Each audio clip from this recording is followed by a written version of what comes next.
Since the mid-1990s, we've been able to read a lot of the inscriptions on the monuments from the Classic period. We can actually translate them and get down to understanding the names of historical figures and places that are in the Maya world. One of these places is called Sak Tz'i, or White Dog. It's a relatively small kingdom. It's smaller than the neighbors around it that we're talking about it in all these inscriptions. So why was this small place so important to them? Some other kingdoms talked about it in terms of captives they had taken, but just where was this place?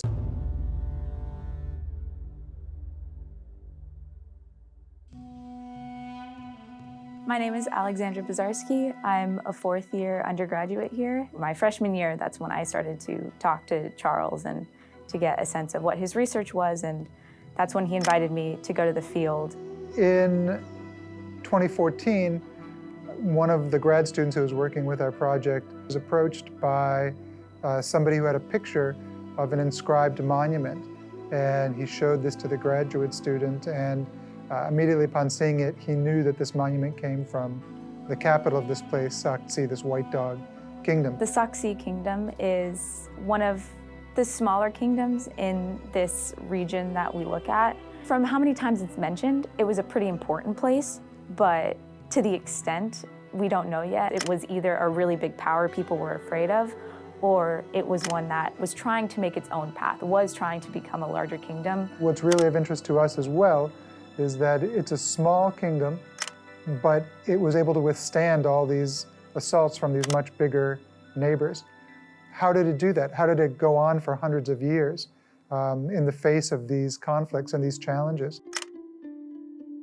I would say it was definitely a transition period for the first week and a half, 2 weeks of really getting into speaking Spanish every day and remembering how to conjugate things, but also getting used to the environment. I've never been in an environment that hot before. Sometimes the rain is a bit much to take, and we were in the field for 28 days. For 27 of those 28 days, it rained every day, all day. And so really what we were dealing with was slogging through the mud to get back to our wet tents, and a struggle to keep anything dry.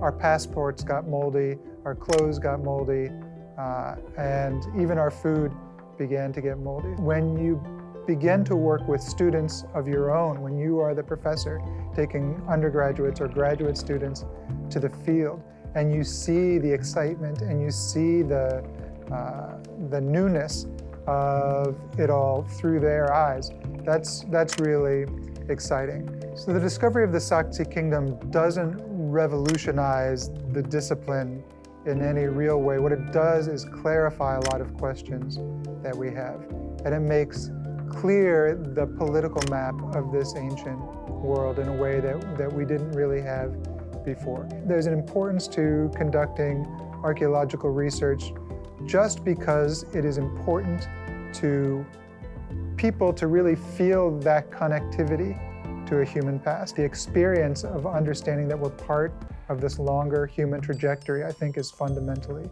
important.